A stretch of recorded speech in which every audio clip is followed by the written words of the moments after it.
दफा हो जाओ, मुझे पहले जाने दो। 9 फीट लंबा बर्बर बेल अंतरिक्ष दरार को देखकर आर्यन को एक तरफ धकेलकर अंतरिक्ष दरार में कूद गया।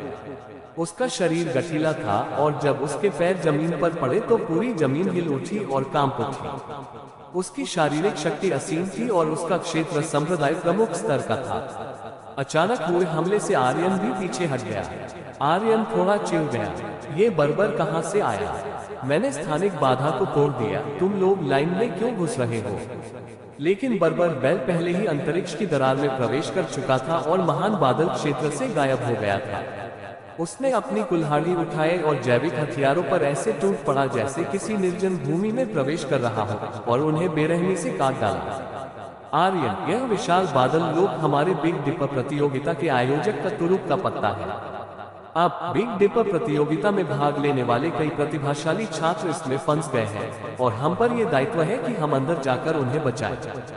बिग डिपर प्रतियोगिता के आयोजकों में से एक संत चलकर आए और आर्यन से इत्मीनान से बातचीत करने लगे। वह देखने में आकर्षक था और उसके चेहरे की बनावट में स्त्रीत्व की झलक दिखाई देती थी। उसका लहजा तो विनम्र था, लेकिन उसकी आंखों में दिख रहे अहंकार ने उसके असली भावों को पहले ही उजागर कर दिया था।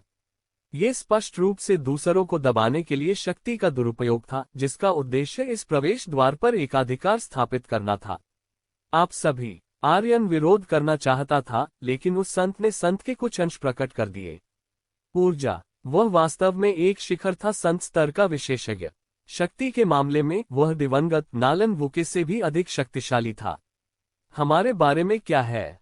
आर्यन को स्पष्ट रूप से महसूस हुआ कि जानलेवा इरादे की एक हल्की सी किरण उस पर केंद्रित हो रही है।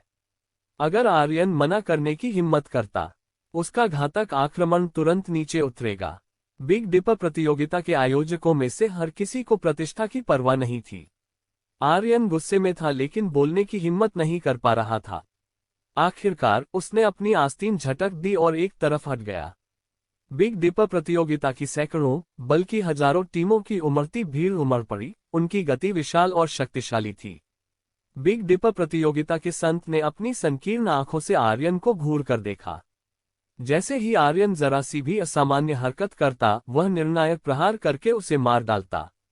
लेकिन उसी समय 8 भुजाओं वाले संत भी चुपचाप आर्यन के बगल में प्रकट हो गए। ये रुख का मामला था। अष्टभुजीय संत जानते थे कि भले ही वे इस व्यक्ति को हरा न सके, लेकिन वे कभी भी उसके प्रति शत्रुतापूर्ण रवैया नहीं अपनाएंगे, क्योंकि वह दिव्य दानव हॉल का प्रतिनिधित्व करता था। अगर बिग डिपर प्रतियोगिता के आयोजकों में से कोई भी दिव्य दानव हॉल के किसी संत को मारने की हिम्मत करता, तो ये दिव्य दानव हॉल के साथ खुलेआम शत्रुता करने के बराबर होता।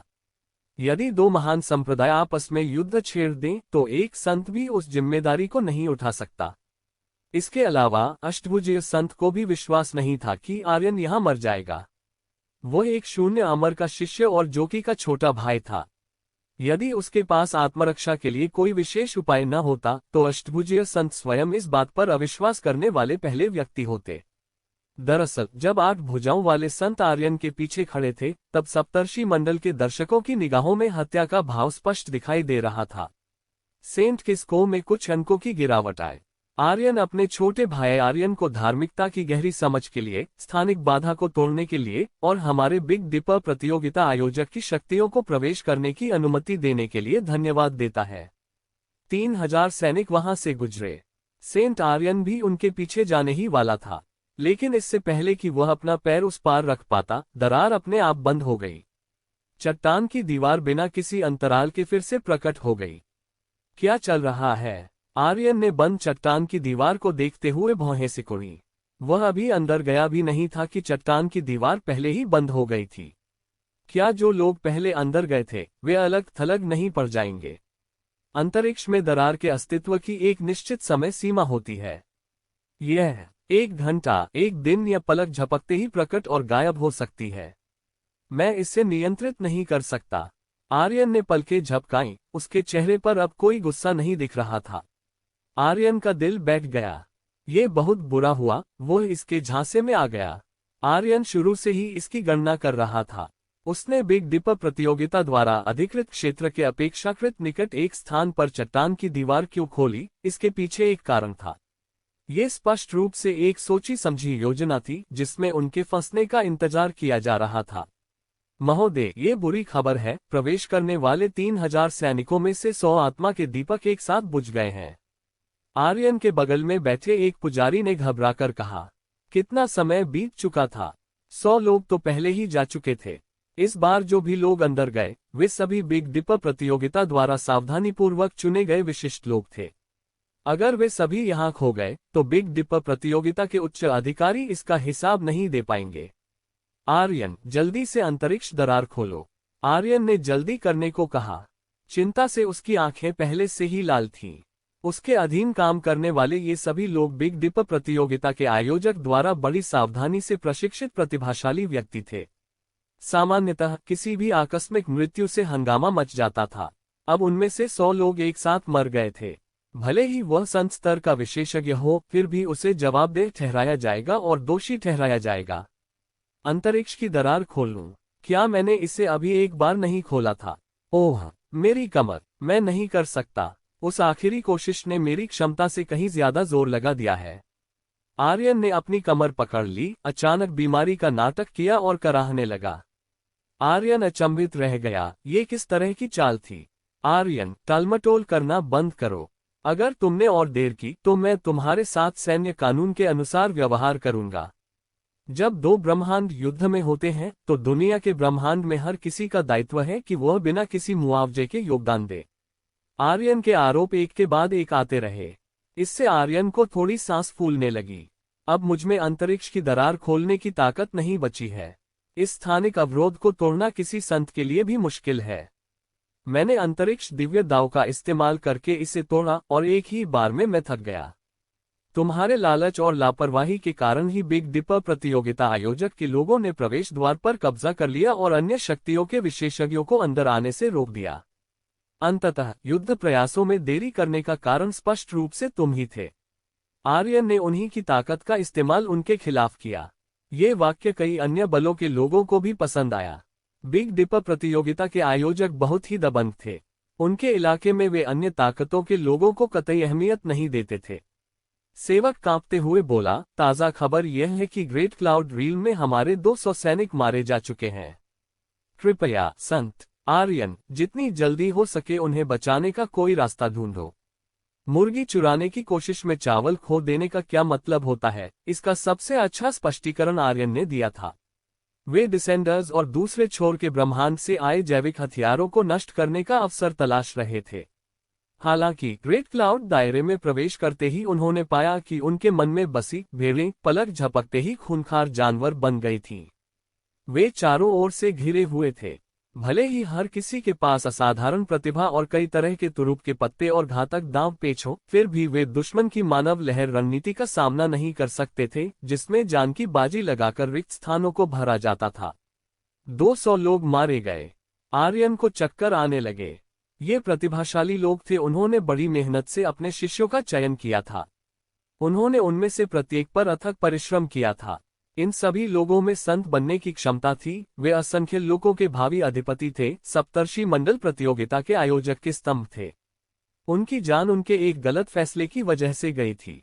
आर्यन को अपने भविष्य के भाग्य का कुछ अंदाजा पहले से ही हो गया था। आर्यन, अंतरिक्ष दरार खोलो।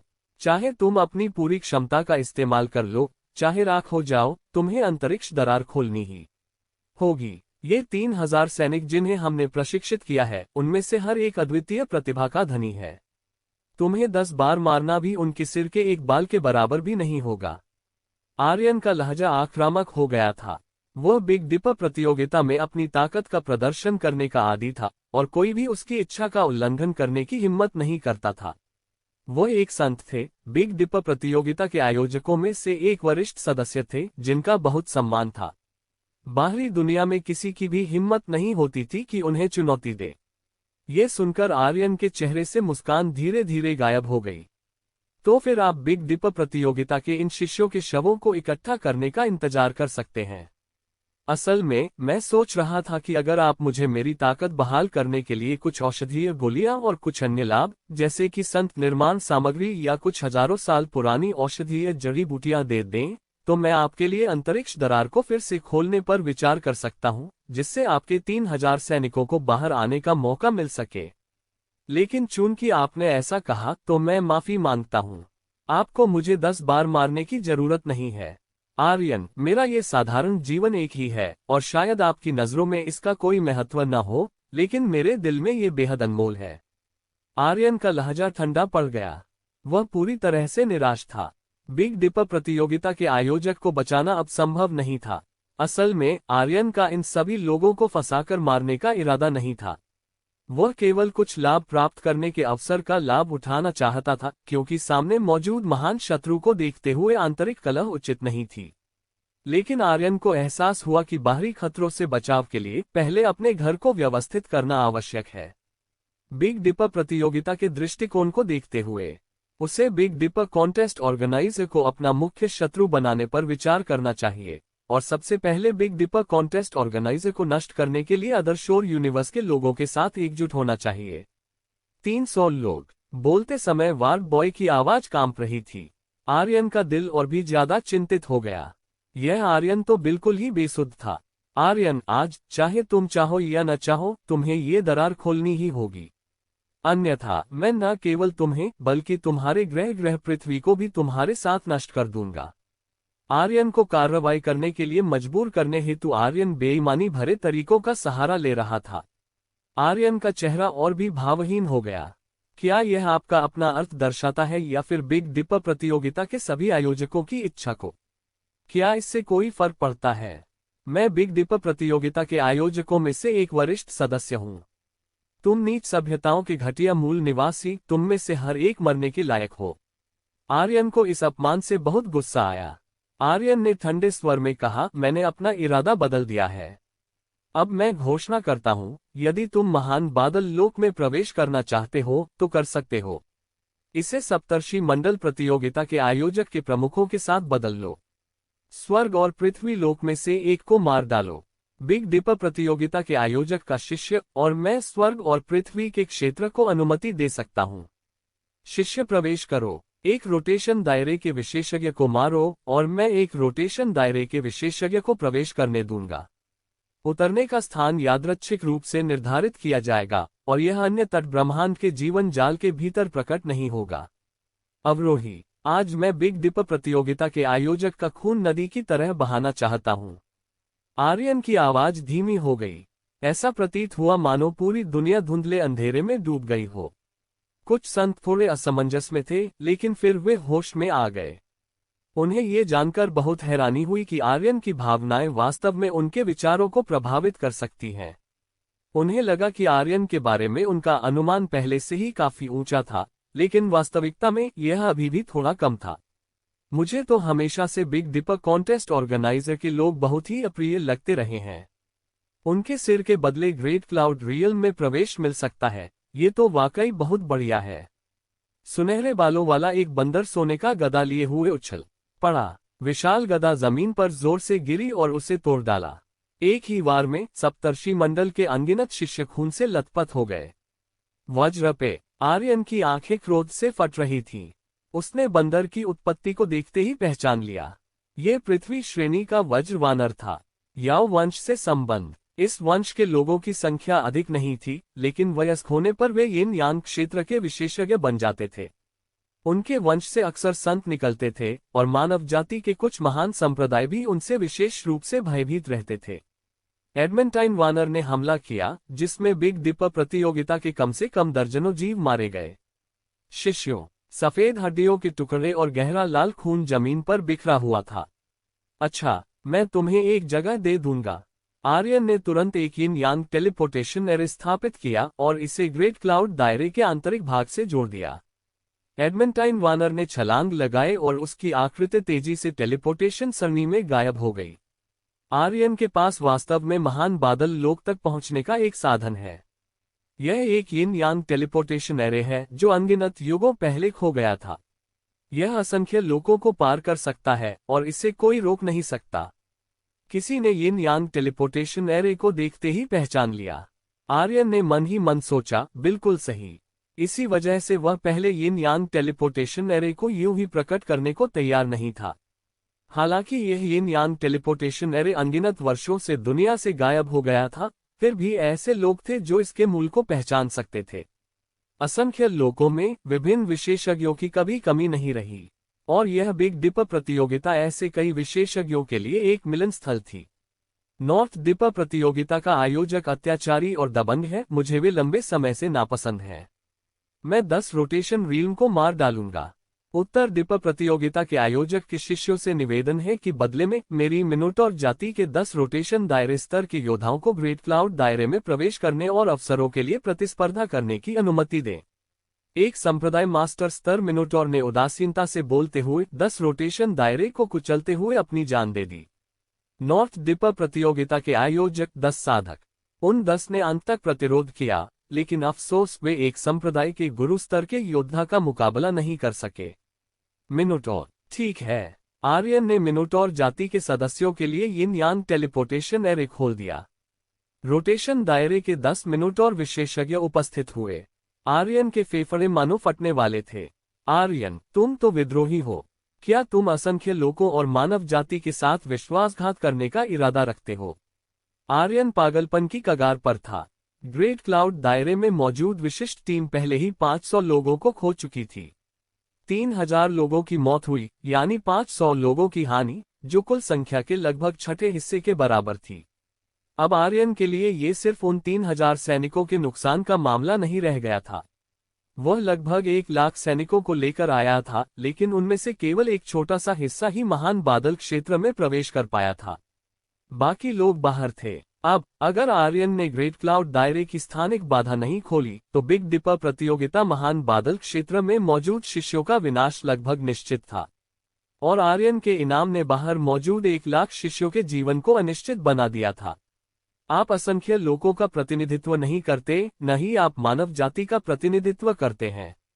आप केवल अपना प्रतिनिधित्व कर सकते हैं, या फिर आपके पीछे खड़े नॉर्थ डिपर प्रतियोगिता आयोजक के उस छोटे से गुट के हितों का प्रतिनिधित्व कर सकते हैं।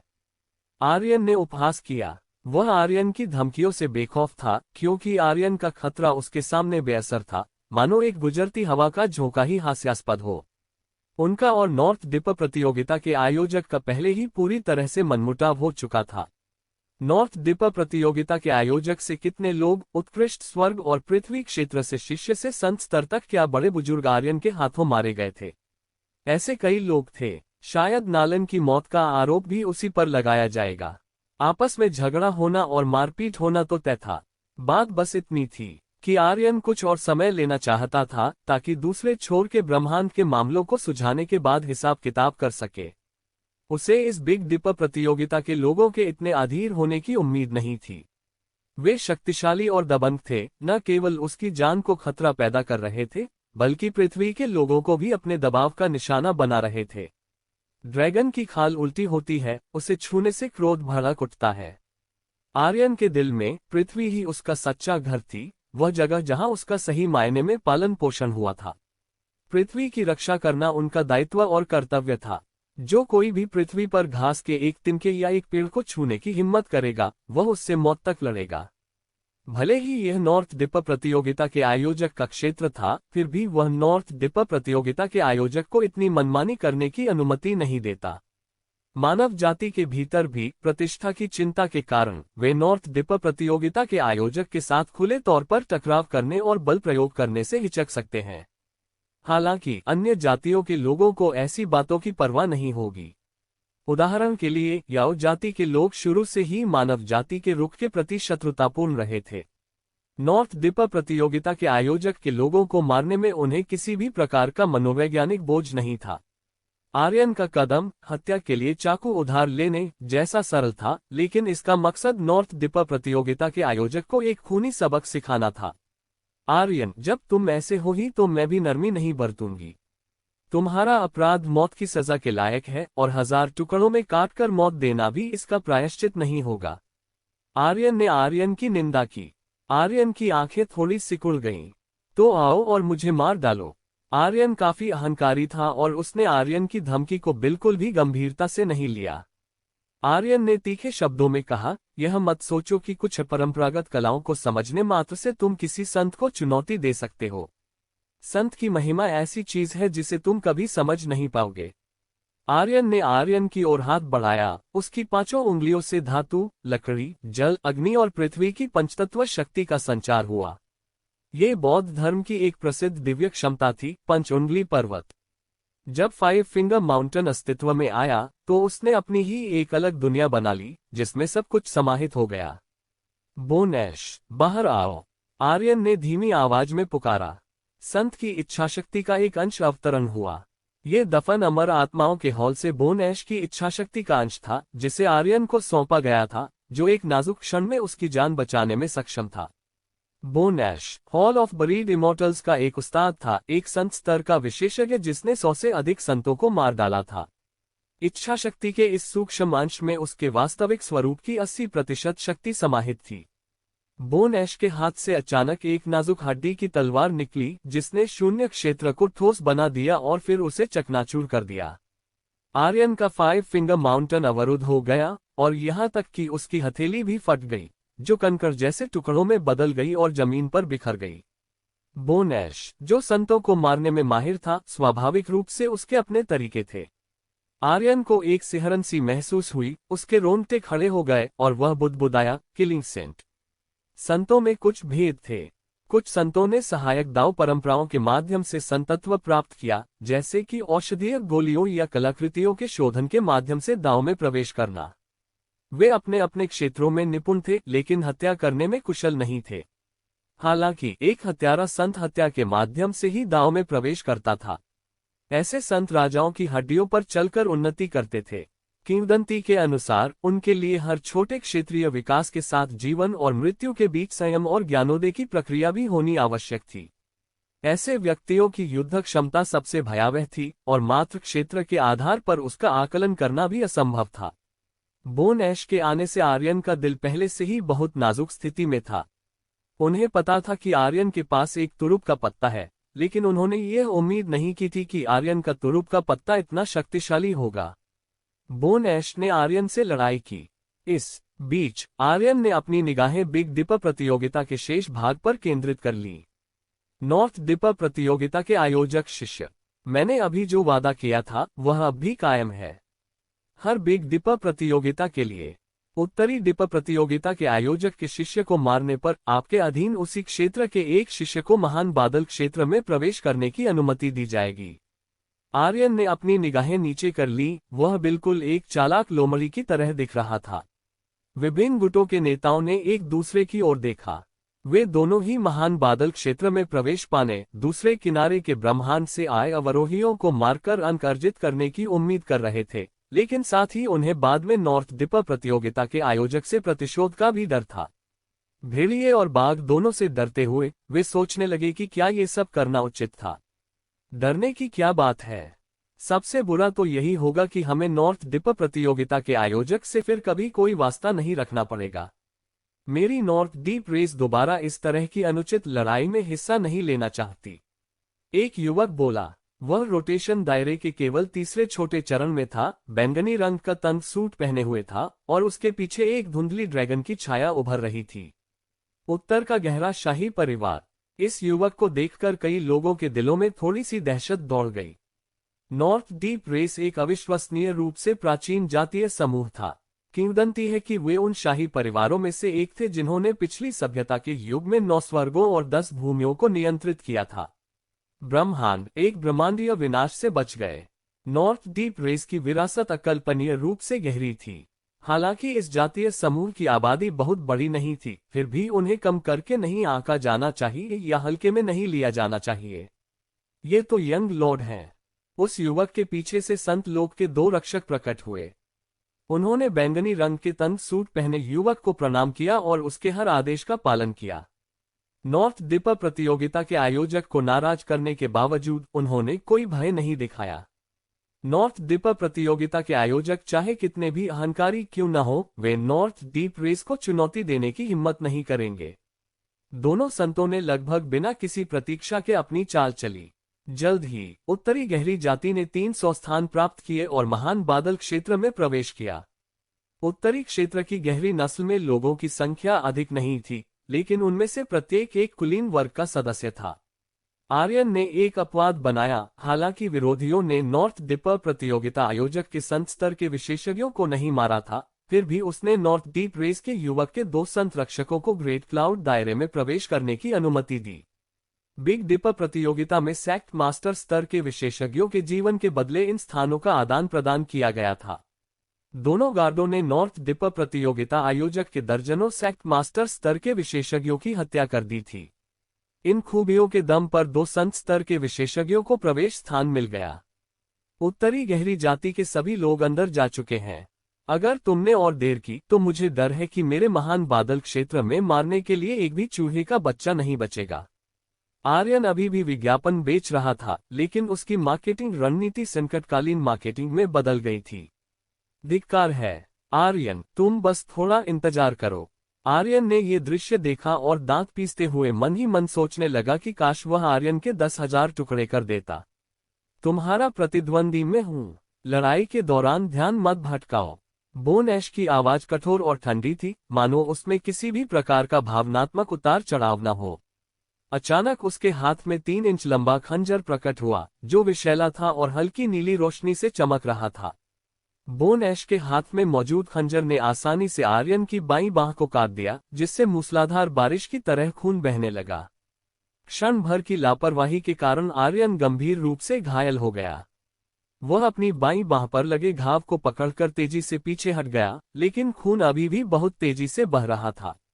छुरी पर मौजूद घातक जहर घाव पर किसी भी उपचार विधि को कारगर होने से रोक सकता है। आर्यन को अपने अंदर कमजोरी की एक अलग ही अनुभूति फैलने लगी। जहर उसके पूरे शरीर में फैल रहा था। ये लाइलाज था, और भले ही आर्यन अपनी पूरी ताकत से इसका विरोध करता, ये केवल उसकी मृत्यु को टाल सकता था। हे प्रभु, हमारे आधे सैनिक तो पहले ही मर चुके हैं। एक कांपती हुई आवाज सुनाई दी। संदेशवाहक लगभग रोने ही वाला था। इस बार नुकसान बहुत भारी था।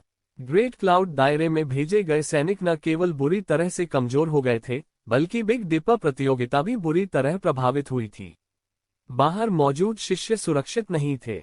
आर्यन ने लगभग दांत पीसते हुए ये 2 शब्द कहे। अगर वह न होते तो इस बार बिग डिपर प्रतियोगिता को इतना भारी नुकसान क्यों उठाना पड़ता। यहाँ तक कि यह भी कल्पना की जा सकती है कि आने वाले वर्षों में नॉर्थ डिपर प्रतियोगिता के आयोजक को पुरानी प्रतिभाओं की जगह लेने के लिए पर्याप्त नई प्रतिभाओं की कमी की शर्मनाक स्थिति का सामना करना पड़ेगा। ये सब तुमने खुद ही किया है। शुरू से अंत तक ये तुम्हारा अहंकारी और आक्रामक रवैया था। अगर ऐसा न होता तो मुझ जैसा विनम्र व्यक्ति जवाबी हमला करने के लिए मजबूर क्यों होता। आर्यन ने बहस के लिए कोई गुंजाइश नहीं छोड़ी। उसने बोन ऐश की ओर देखा। हालांकि बोन ऐश शक्तिशाली था, लेकिन अंततः वह एक विभाजित आत्मा मात्र था। अब उसकी सारी ताकत खत्म हो चुकी थी। उसके पास अपनी शारीरिक स्थिति बनाए रखने के लिए बस थोड़ी सी ही शक्ति बची थी। आर्यन की योजना पूरी तरह सफल नहीं रही।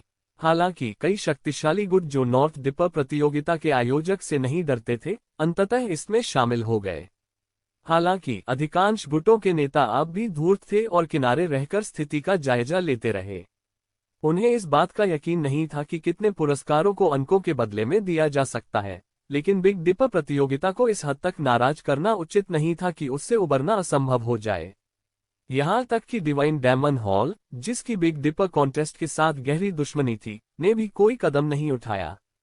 घाटी के अंदर वे जान की बाजी लगाकर लड़ सकते थे, लेकिन बाहर आने के बाद भी उन्हें संयम बरतना पड़ता था और एक दूसरे के साथ सद्भाव बनाए रखना पड़ता था। आर्यन ने अष्टभुजाओं वाले संत की ओर निराशा से देखा। इतनी हिम्मत के बिना भी उसकी उपलब्धियां सीमित ही रह जाएंगी। मैंने तुम्हें यह अवसर दिया। अगर तुम इसकी कद्र नहीं करते तो ये तुम्हारी समस्या है।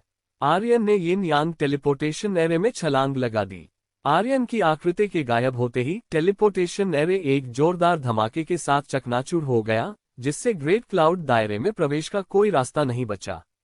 उसी समय बोन ऐश ने आर्यन की आकृति को गायब होते देखा और हल्की सी मुस्कान के साथ कहा, मेरा प्यारा छोटा लड़का अभी भी अपने जीवन से इतना जुड़ा हुआ है कि उसने कोई कदम उठाने से पहले ही अपनी वापसी की योजना बना ली थी।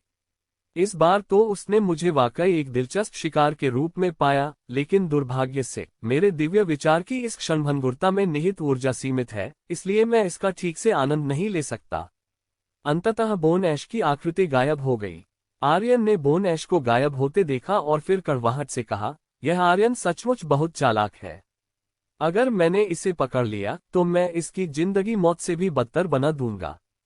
क्या बेड़ा प्रतियोगिता के आयोजक के संत केवल खोखली धमकियां देने में ही सक्षम है?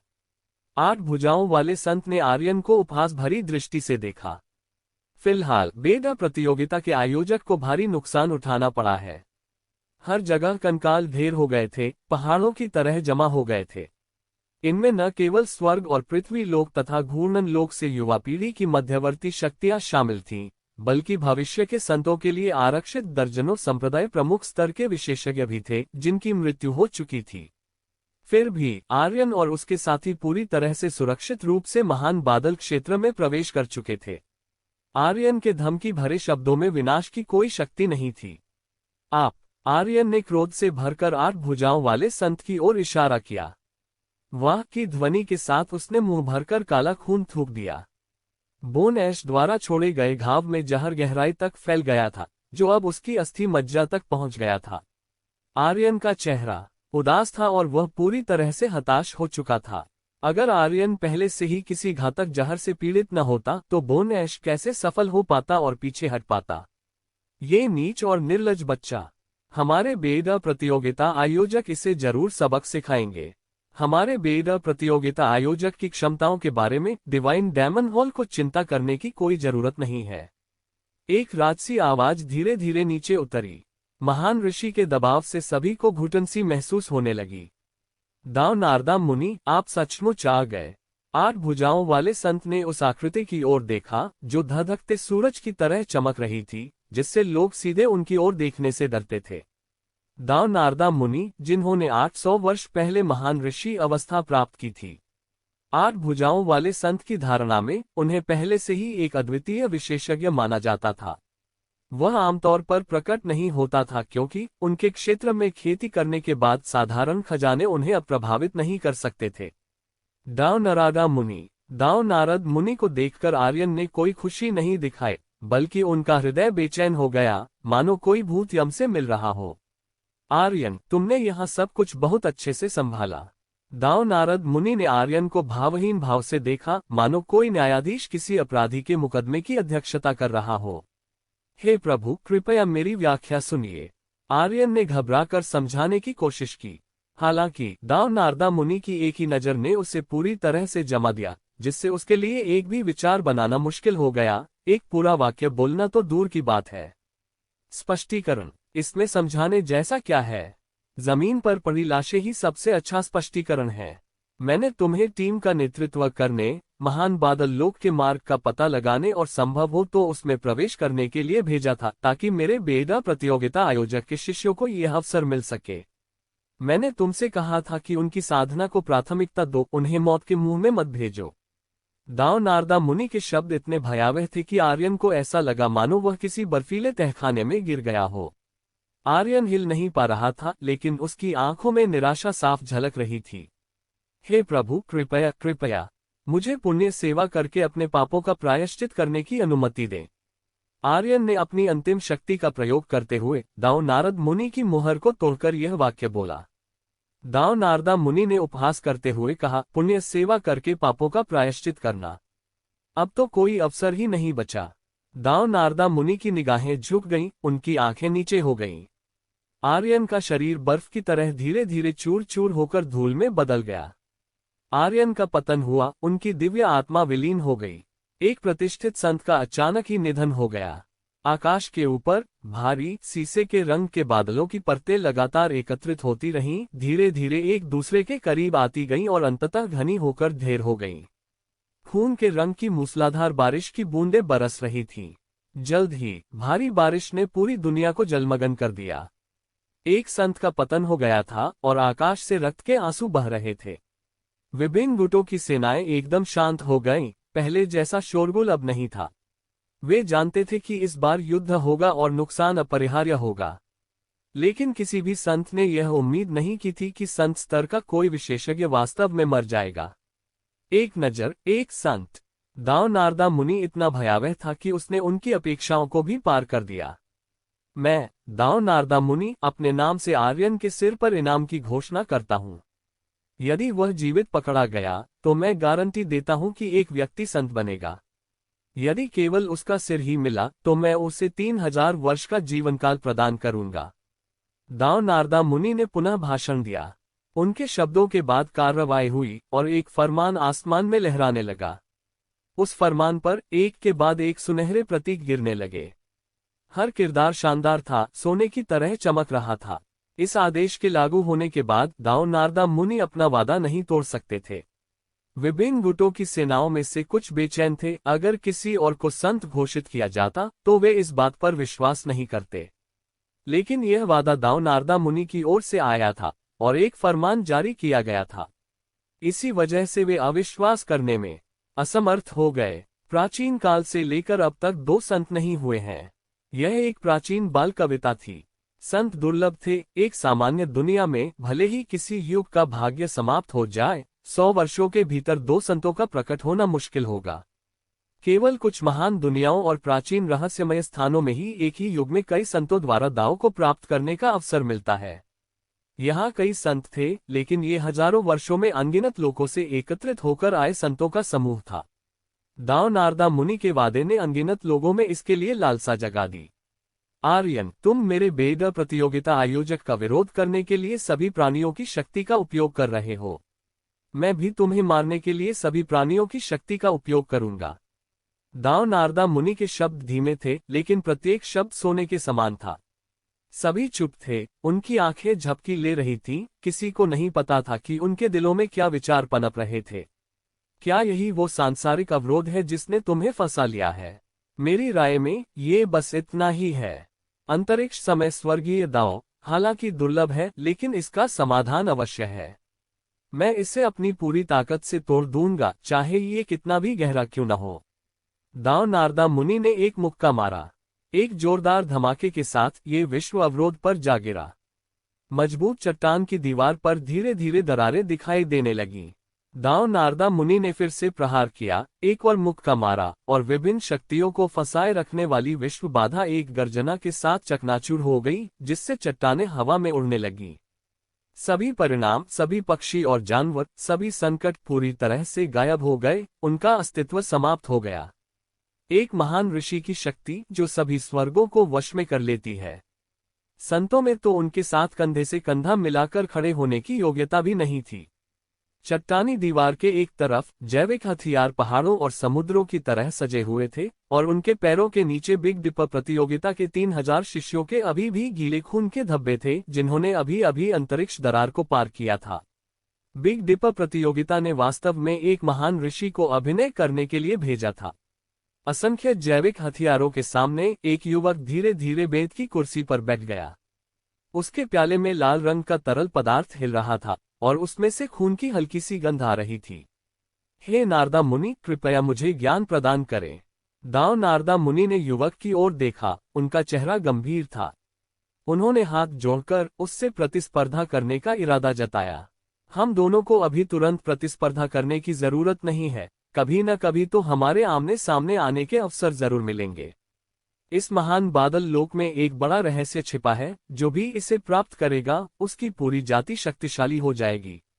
अगर कोई सर्वोच्च खजाना प्रकट होता है तो हमारे लिए प्रतिस्पर्धा करने का समय आ जाएगा।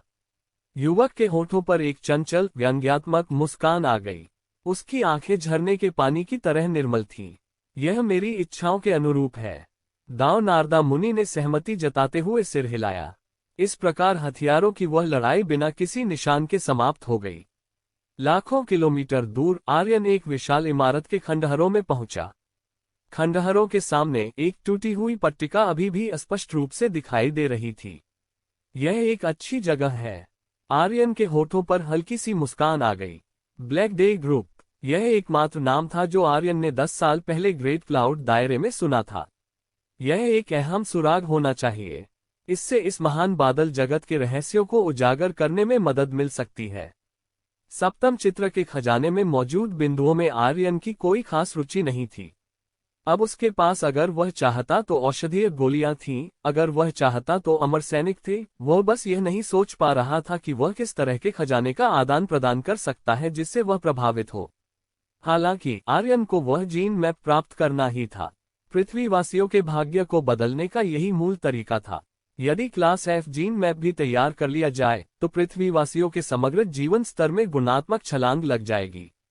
एक सुराग के साथ आर्यन पहले से ही अन्य गुटों से आगे था।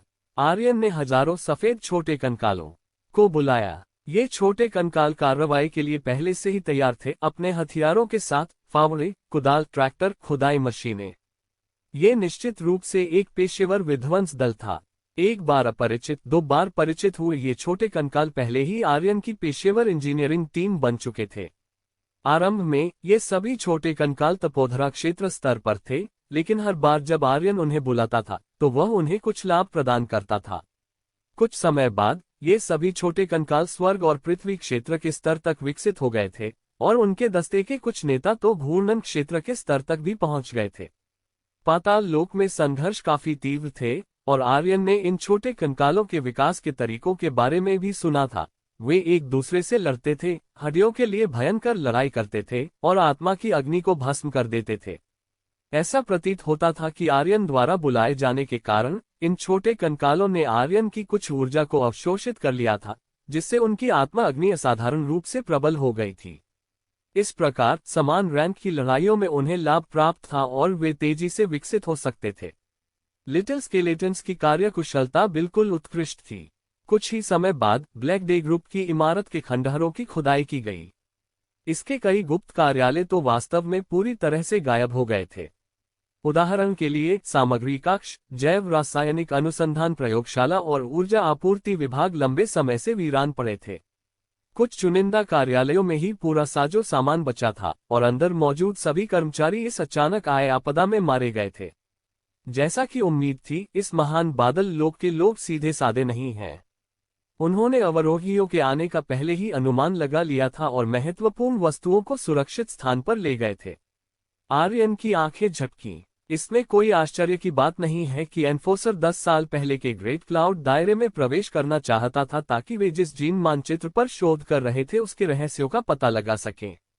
अन्य तट ब्रह्मांड के आक्रमण के तहत ब्लैक डे ग्रुप के असली उच्च स्तरीय अधिकारी डिसेंडर्स डरे हुए पक्षियों की तरह हो गए थे।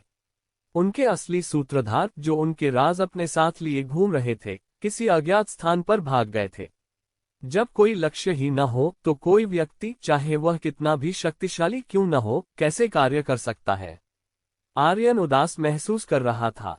दुबला पतला सांवली त्वचा वाला एक छोटा लड़का, जिसकी शक्ल सूरत बहुत साधारण थी लेकिन उसकी बड़ी बड़ी आंखें चमकीली और दमकती हुई थीं, डरते डरते मलबे और कचरे से बाहर निकला। इस छोटे लड़के की जीवन शक्ति को देखते हुए उसकी उम्र 7 या 8 साल होने का अनुमान लगाया जा सकता था, लेकिन दीर्घकालिक कुपोषण के कारण उसकी शारीरिक बनावट उसे सामान्य 5 या 6 साल के बच्चे से अधिक उम्र का नहीं दिखाती थी। उसकी आंखों में थोड़ी सी झिझक झलक रही थी। आर्यन ने हल्की सी मुस्कान दी। मुलाकात तो किस्मत की बात है। आओ चाचा जी, तुम्हें कुछ रोटी खिलाएंगे। आर्यन ने उस छोटे लड़के को देखा और अपने स्टोरेज पाउच से वैक्यूम सील्ड ब्रेड का एक पैकेट निकाला। हालांकि छोटे लड़के को आर्यन की बातें समझ आ गईं, लेकिन उसकी आंखों में झिझक और सतर्कता और भी बढ़ गई। उसे बहुत सारी असफलताओं का सामना करना पड़ा था, इतनी अधिक कि उस छोटे लड़के के दिल को लगने लगा था कि ये दुनिया अब भरोसे के लायक नहीं रही। छोटा लड़का आर्यन के सामने खड़ा था, झिझक रहा था और असमंजस में था। सोच रहा था कि क्या वह अपने पेट की भूख मिटाने के लिए उस स्वादिष्ट दिखने वाली रोटी को अपने मुंह में ठूंस ले। काफी देर तक हिचकिचाने के बाद उस छोटे लड़के ने आखिरकार एक फैसला लिया। वह आर्यन के पास गया, हाथ बढ़ाया और रोटी ले ली। खाने की तीव्र इच्छा ने अंततः उसकी स्वाभाविक सतर्कता पर विजय प्राप्त कर ली। छोटे लड़के ने रोटी छीन ली, पैकेजिंग को फाड़ दिया, अपना मुंह खोला और एक ही बार में रोटी का एक बड़ा टुकड़ा काट लिया। धीरे धीरे खाएं, गले में अटकने से बचें।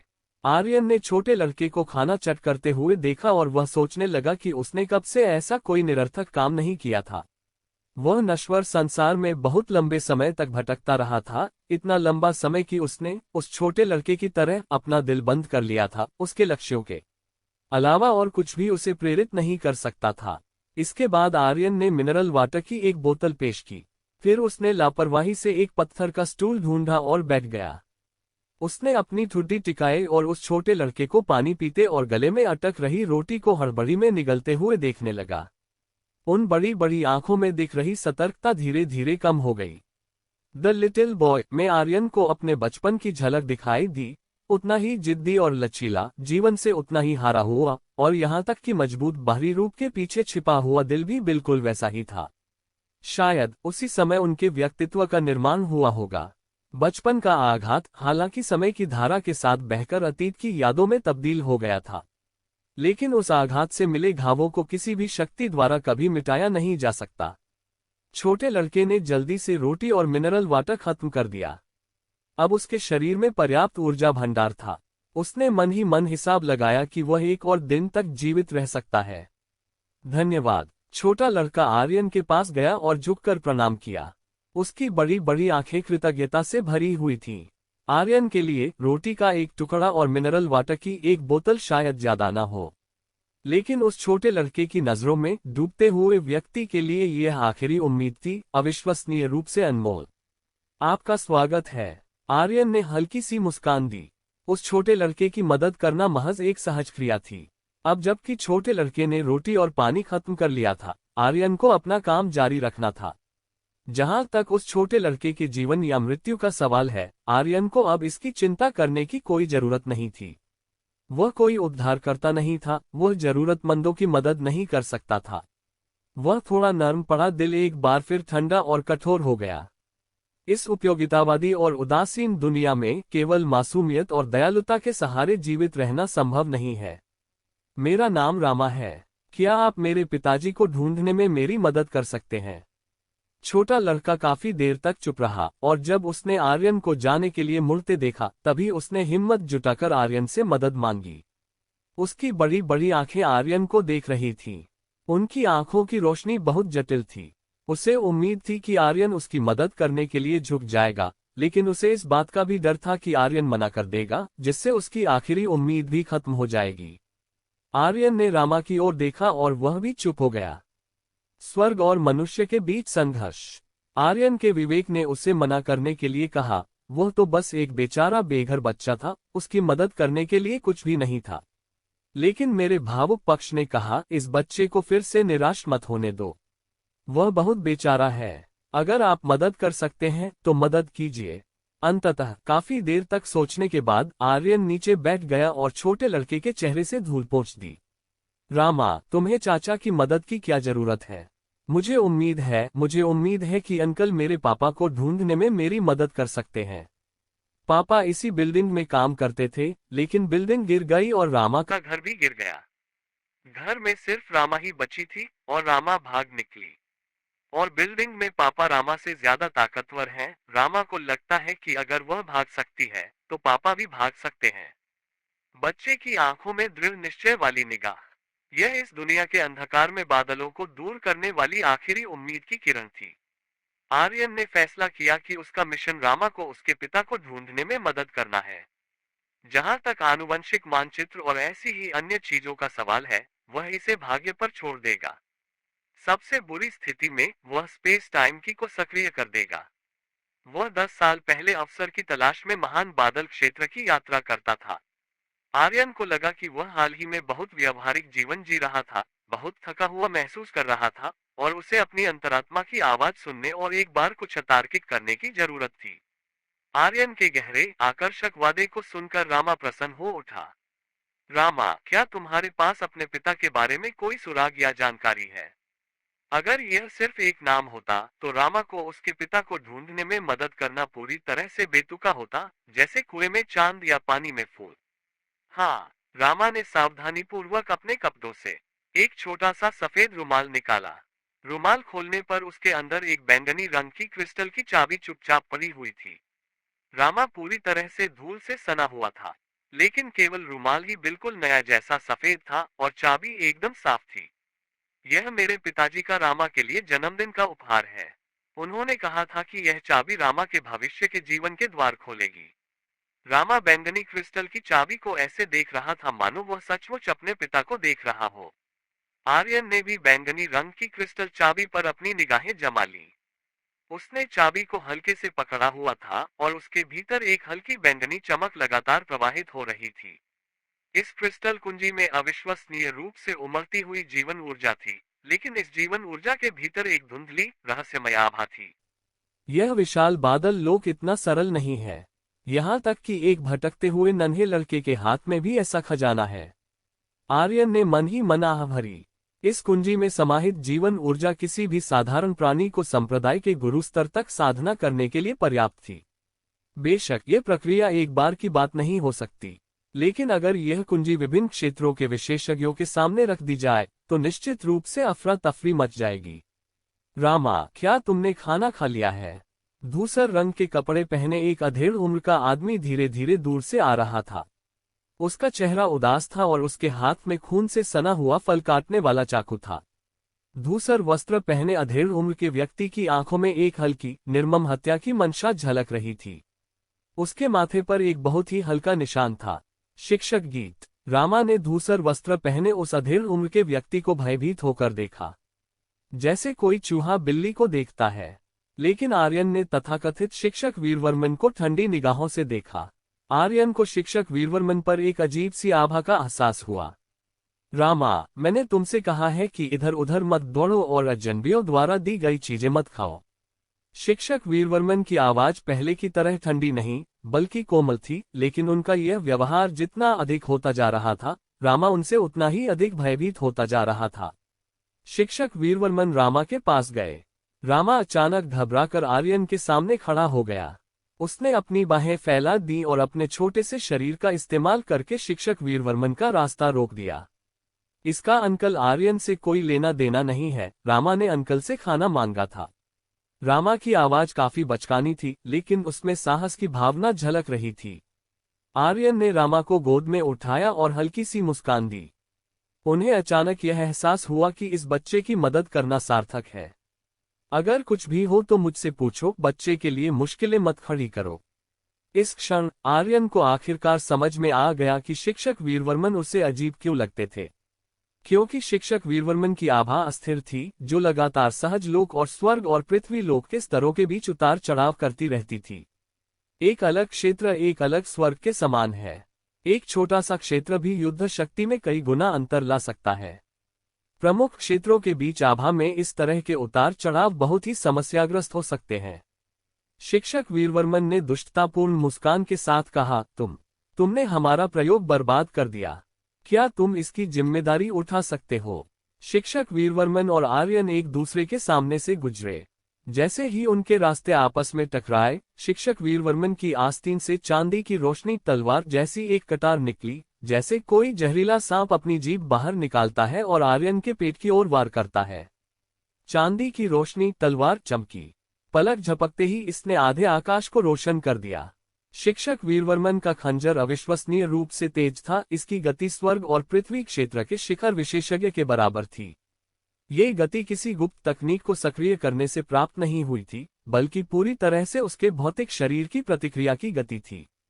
एक तेज आवाज के साथ आर्यन की कमर के चारों ओर सुनहरे मंगल ग्रह की एक परत दिखाई दी। आर्यन अपने जीवन को बहुत महत्व देता था। शारीरिक रूप से मजबूत होने के बावजूद उसने लंबे समय से ही छुपकर किए जाने वाले हमलों से बचाव के लिए 3 आंतरिक और 3 बाहरी कवच पहन रखे थे। सुनहरे सितारे बिखर गए। आर्यन के कवच में जरा भी बदलाव नहीं हुआ था। शिक्षक वीरवर्मन के विद्यार्थियों को ये बीमारी हो गई। क्या आप ग्रेट क्लाउड दायरे के बाहर से आए हुए वंशज हैं? हाँ, आर्यन ने सकारात्मक उत्तर दिया। शिक्षक वीरवर्मन का शरीर अचानक अकड़ गया। उनके पीछे एक विषैला सांप अपनी जीभ बाहर निकालते हुए दिखाई दिया। उसके नुकीले दांतों ने शिक्षक वीरवर्मन की गर्दन को चीर डाला। 9 सिर वाला सर्प दानव। आर्यन को पता ही नहीं था कि वह शिक्षक वीरवर्मन के शरीर पर कब प्रकट हुआ था। इससे पहले अपने स्वामी के रूप में पहचाने जाने के बाद 9 सिर वाला सर्प दानव हमेशा ही सुप्तावस्था और रूपांतरण की अवस्था में रहता था। अब इसने अपने क्षेत्र को पार कर लिया था और रोटेशन दायरे के स्तर तक पहुंच गया था। इसकी आभा अथाह थी और इससे उत्पन्न खतरे का आभास किसी साधारण संप्रदाय के गुरु स्तर के विशेषज्ञ से कम नहीं था। जब 9 सिर वाले सर्प दानव ने किसी को आर्यन पर हमला करने की हिम्मत करते देखा, तो वह जागते ही तुरंत बाहर निकला और उस व्यक्ति को मार डाला। आर्यन 9 सिर वाले सर्प दानव की उपलब्धि पर व्यंग्यात्मक मुस्कान रोक नहीं सका। सौभाग्य से वह आत्मक मंथन की तकनीक जानता था, अन्यथा उसने बड़ी मेहनत से जो सुराग खोजा था वह खो जाता। आर्यन ने शिक्षक वीरवर्मन के शव पर आत्मक मंथन की तकनीक का प्रयोग किया। है, आत्मा कहाँ है? दरअसल 9 सिर वाले सर्प दानव ने उसे जहर देकर मार डाला था। आर्यन अवाक रह गया। दोस्त, तुम बहुत निर्दयी हो। शरीर का मरना एक बात है, लेकिन तुमने तो आत्मा को भी तीव्र विष से नष्ट कर दिया। 9 सिर वाले सर्प दानव ने आर्यन के चेहरे के भाव देखे और उसे एहसास हुआ कि उसने कुछ गलत किया है। उसने आर्यन की ओर अपनी पूंछ हिलाई, मानो वह दुखी दिख रहा हो, लेकिन उसमें चापलूसी का भी हल्का सा भाव था। आर्यन 9 सिर वाले सर्प दानव की प्यारी हरकतों को देखता रहा और उसे गुस्सा नहीं आया। मुझे पता था कि तुम ऐसे ही होगे। छोड़ो, इस बार मेरी गलती थी, मुझे पता ही नहीं चला कि तुम नींद से जाग गए हो और मैंने तुम्हें पहले नमस्कार भी नहीं किया। खैर, अब ऐसा दोबारा मत होने देना। आर्यन ने 9 सिर वाले सर्प राक्षस पर क्रोध का दिखावा किया। 9 सिर वाले सर्प दानव और आर्यन आध्यात्मिक रूप से जुड़े हुए थे। उसे एहसास हुआ कि आर्यन उससे बिल्कुल भी नाराज नहीं है, इसलिए उसने अपनी पूंछ हिलाई, आर्यन की बाहों में दुबक गया, अपनी आंखें सिकुड़ी और कभी कभी आर्यन की ठुड्डी चाटकर उसे नखरे दिखाने लगा। मर गया। शिक्षक वीरवर्मन सचमुच मर गया। रामा शिक्षक वीरवर्मन को खाली निगाहों से घूर रहा था, जिनकी गर्दन 9 सिर वाले सर्प दानव ने बुरी तरह काट दी थी और अब वे निस्संदेह मर चुके थे। वह स्तब्ध था, मानो अपनी आंखों के सामने हो रही घटना को स्वीकार करने में असमर्थ हो। उनकी नजरों में शिक्षक वीरवर्मन एक ईश्वर समान हस्ती थे। वह एक हाथ से घर तोड़ सकता था। शिक्षक वीरवर्मन की छत्रछाया में वह एक समय हताश हुआ करता था, लेकिन ऐसा शिक्षक गीत वास्तव में लुप्त हो गया था। इससे रामा को ऐसा महसूस हुआ जैसे उसका पूरा विश्व दृष्टिकोण बदल रहा हो। रामा ने आर्यन की बाहों में मौजूद 9 सिर वाले सर्प दानव को कुछ भय के साथ देखा। उसकी चमकदार आंखों में भय की झलक दिखाई दी। सांप स्वभाव से ही डरावने जीव होते हैं, और यह विशेष सांप सांपों का राजा था जो सभी जीवित प्राणियों में भय पैदा करता था। कोई बात नहीं, ये 9 सिर वाला सर्प दानव मेरा अच्छा दोस्त है, मेरा सबसे करीबी साथी है, ये तुम्हें नुकसान नहीं पहुंचाएगा, आर्यन ने मुस्कुराते हुए कहा। लेकिन रामा ने फिर भी आर्यन के पास जाने की हिम्मत नहीं की। आर्यन के कुछ शब्दों से उसकी सतर्कता इतनी आसानी से कम नहीं होगी। आर्यन ने इसके बाद और कुछ नहीं कहा। शिक्षक वीरवर्मन के साथ क्या हो रहा है, क्या तुम मुझे बता सकते हो, रामा? आर्यन की मुस्कान सर्दियों के सूरज की तरह कोमल थी। रामा ने संकोचपूर्वक सिर हिलाया और 9 सिर वाले सर्प दानव से दूर एक पत्थर ढूंढकर उस पर बैठ गया। शिक्षक वीरवर्मन मेरे स्कूल में टीचर हैं। वह पहले हमारे साथ काफी दोस्ताना व्यवहार करता था, लेकिन आपदा के बाद उसने हमारी कक्षा के सभी छात्रों पर अपना नियंत्रण स्थापित कर लिया। हम में से हर एक को लाल रंग का तरल पदार्थ इंजेक्ट किया गया था। हमारी कक्षा में 32 छात्र थे और इंजेक्शन लगने के बाद से हम सभी में अलग अलग बदलाव आए हैं। इस परिवर्तन के दौरान 22 छात्रों की मौत हो गई और 10 छात्र हालांकि अभी तक मरे नहीं हैं, लेकिन मौत के कगार पर हैं क्योंकि शिक्षक वीरवर्मन हमें पानी या खाना नहीं खाने दे रहे हैं। रामा अभी छोटा था और अपनी बात स्पष्ट रूप से व्यक्त नहीं कर पाता था, लेकिन आर्यन के मन में एक सामान्य रूपरेखा पहले ही बन चुकी थी। शिक्षक वीरवर्मन की नजरों में रामा और बाकी सभी लोग प्रयोग के विषय थे। उन्हें खाने पीने से रोकना संभवतः उस लाल औषधि से संबंधित था। तो रामा, चाचा को बताओ, क्या तुम्हारे शरीर में कोई बदलाव आया है? आर्यन ने अपनी आवाज को नर्म बनाने की कोशिश की, लेकिन उसे ऐसा लग रहा था जैसे वह एक डरावना चाचा हो। रामा के शरीर में भी बदलाव आया है। रामा की पीठ पर भूरे रंग के पंखों की एक जोड़ी उगाई। जब तक रामा चाहे वह कभी भी आकाश में उड़ सकता है। रामा ने गर्व से अपनी ठुड्डी ऊपर उठाई। जैसे ही वह बोल रहा था, उसकी पसलियों के दोनों ओर से एक एक पंख खुल गया। भूरे पंख बिल्कुल किसी पौराणिक पतित देवदूत के पंखों जैसे दिखते थे। जैसे ही रामा के पंख फैले, उसकी आभा भी पहले से कहीं अधिक मजबूत हो गई, कम से कम दोगुनी। आर्यन के चेहरे पर थोड़ी उदासी छा गई। ऐसा प्रतीत होता था कि शिक्षक वीरवर्मन का ब्लैक डे ग्रुप से अटूट संबंध था। उसका लाल औषधि का घोल पहले से ही आनुवंशिक मानचित्र से अविभाज्य रूप से जुड़ा हुआ था। चाचा को बताओ, रामा के बाकी सहपाठी उस औषधि को पीने के बाद और क्या क्या बन गए? आर्यन रामा से पूछने के लिए नीचे बैठ गया। रामा ने अपनी उंगली काटते हुए कहा, कुछ के 2 सींग उगाए और कुछ जानवरों के सिर वाले राक्षसों में बदल गए। हर किसी के बदलाव अलग अलग थे। रामा का बदलाव सबसे खूबसूरत है। रामा की आवाज मासूम और पवित्र थी।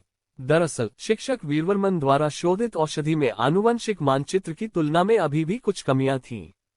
आनुवंशिक मानचित्र एक परिपक्व और स्थिर तकनीक होनी चाहिए और होने वाले उत्परिवर्तन अपेक्षाकृत दिशात्मक होते हैं। हालांकि रामा और अन्य लोगों को जो औषधि दी गई थी वह एक गैर दिशात्मक उत्परिवर्तन औषधि थी। ये निर्धारित करना मुश्किल था कि इस औषधि को इंजेक्ट करने के बाद व्यक्ति किस रूप में परिवर्तित होगा। उत्परिवर्तन की प्रक्रिया के दौरान मृत्यु की संभावना भी बहुत अधिक थी। रामा का पतित देवदूत में परिवर्तित हो पाना अपने आप में एक सौभाग्य की बात थी। आर्यन ने रामा के सिर पर हाथ फेरकर उसे शांत किया। इसी क्षण छोटे राक्षसों के एक समूह ने आर्यन और रामा को घेर लिया। ये छोटे दानव कुछ हद तक दूसरे तट ब्रह्मांड के जैविक हथियारों छोटे दानवों की तरह दिखते थे। उन्होंने अपने बाएं हाथ में कृपान और दाएं हाथ में लोहे की ढाल पकड़ रखी थी। वे शोर मचाते हुए बातें कर रहे थे। हालांकि आर्यन को यह आभास हुआ कि ये छोटे दानव दूसरे तट ब्रह्मांड के जैविक हथियार नहीं थे, वे केवल दिखने में समान थे। ये छोटे दानव दूसरे किनारे के ब्रह्मांड के छोटे दानवों की तुलना में अधिक फुर्तीले थे, लेकिन वे नियम को नहीं समझते थे और उनकी ताकत उनके शारीरिक शरीर की सहज प्रवृत्ति पर अधिक निर्भर थी। क्या तुमने वीरवर्मन की हत्या की? छोटे राक्षसों के बीच से एक बुरी आवाज सुनाई दी। इस वृद्ध आवाज का स्वामी भी एक राक्षस था, बस उसका कद छोटे दानव से थोड़ा ही अधिक था और उसके सिर पर बैल के सींगों के 2 नुकीले जोड़े थे। उसके हाथ में एक पतला राजदंड था और राजदंड के शीर्ष पर एक पन्ना रत्न जड़ा हुआ था जो सूर्य के प्रकाश में एक अजीब सी चमक बिखेर रहा था। क्या तुमने खुद को जैविक हथियार में बदल लिया है? इतनी परेशानी क्यों उठानी? आर्यन ने बूढ़े राक्षस को देखा। वह अपना सिर हल्के से हिलाए बिना नहीं रह सका। जीवन के दिव्य मार्ग पर अपनी गहन महारत के साथ आर्यन को तथाकथित वैज्ञानिकों की तुलना में जीवन के सार की गहरी समझ थी। उस बुजुर्ग आवाज के मालिक को थोड़ी हैरानी हुई। आपको कैसे पता चला कि मैंने खुद को जैविक हथियार में बदल लिया है? क्योंकि आपके शरीर के भीतर आत्मा का सूक्ष्म उतार चढ़ाव होता रहता है। यह मनुष्य की आत्मा का उतार चढ़ाव है। जैविक हथियार आखिरकार जैविक हथियार ही होते हैं। उनकी बुद्धिमत्ता कितनी भी उच्च क्यों न हो, वे कभी भी मानवीय आत्मा के उतार चढ़ाव को ग्रहण नहीं कर सकते। आर्यन ने अपना सिर हल्के से हिलाया। बुजुर्ग व्यक्ति चुप हो गया। कुछ क्षण बाद उन्होंने कहा, मैं जीवन विज्ञान का अध्ययन करता हूं और आप जीवन के स्वर्गीय मार्ग को समझते हैं। हालांकि हम दोनों एक ही विषय की गहराई में उतर रहे हैं, लेकिन अलग अलग दृष्टिकोण से देखने पर हमें अलग अलग दृश्य दिखाई देते हैं। अगर सचमुच समय होता तो मैं आपके साथ बैठकर अच्छी चर्चा करने को तैयार होता। ये बहुत दुख की बात है कि हमारे गुटों का आपस में टकराव होना तय है और हमें यह अवसर कभी नहीं मिलेगा। बुजुर्ग की आवाज धीमी पड़ गई। इसके बाद जैविक हथियार आर्यन की ओर बढ़ने लगे। इन जैविक हथियारों पर मैंने शोध किया है और इन्हें बनाने के लिए अन्य तट ब्रह्मांड के डिसेंडर के जैविक हथियार लिटिल डायमंड को ब्लूप्रिंट के रूप में इस्तेमाल किया है। हालांकि छात्र ने शिक्षक को पीछे छोड़ दिया है। मैंने अवरोही के जैविक हथियार की संवेदनशीलता और कानून के उपयोग को समाप्त कर दिया, साथ ही साथ इन जैविक हथियारों की भौतिक शरीर क्षमताओं को भी बढ़ा दिया। इससे मेरे जैविक हथियार अधिक वैज्ञानिक बन जाएंगे। अस्थिर जैविक हथियारों के बिना युद्ध में उन्हें अधिक लाभ होगा। बुजुर्ग की आवाज में गर्व की प्रबल भावना थी। ये जैविक हथियार उनके अथक प्रयासों का सार और निचोड़ थे। मैंने इन जैविक हथियारों को पतित नाम दिया। जीवन दुखों के सागर के समान है। कौन ऐसा नहीं है जो इसमें निरंतर डूबता नहीं रहता और खुद को इससे बाहर निकालने में असमर्थ रहता है। बुजुर्ग व्यक्ति को अपने द्वारा शोध किए गए जैविक हथियारों फॉलन वंस पर काफी गर्व था। हालांकि उन्होंने दूसरे तट ब्रह्मांड से आए अवरोही के हाथों में मौजूद जैविक हथियारों के टेम्पलेट का उल्लेख किया था।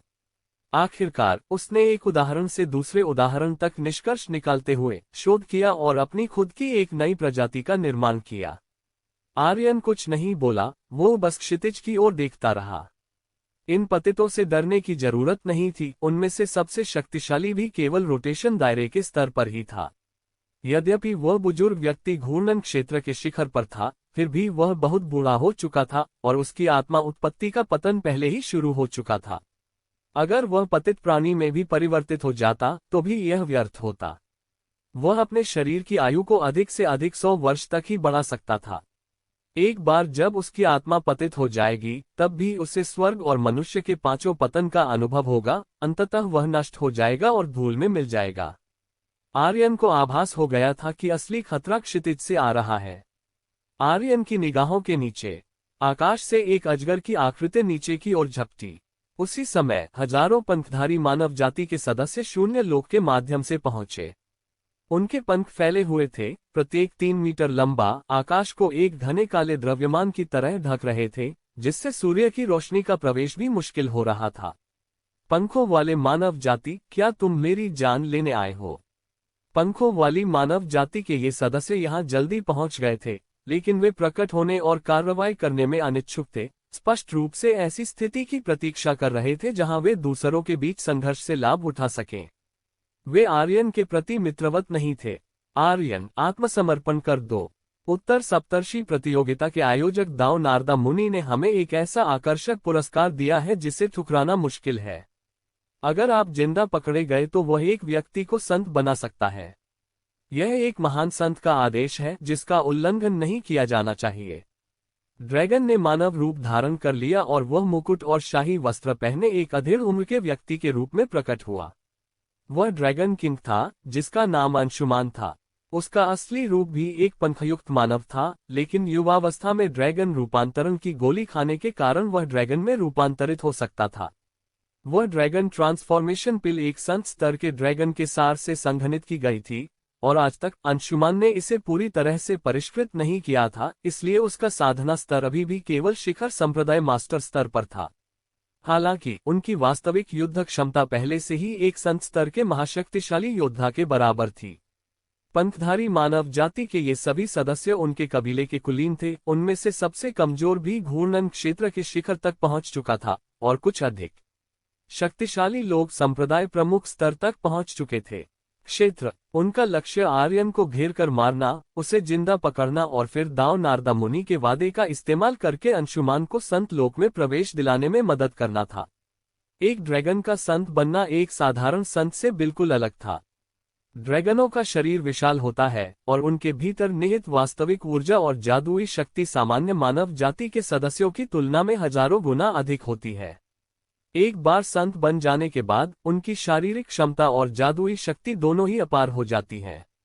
समान रैंक वाले लोगों में कोई भी उनका मुकाबला नहीं कर सकता, यहाँ तक कि कुछ विलक्षण प्रतिभा वाले लोग भी नहीं।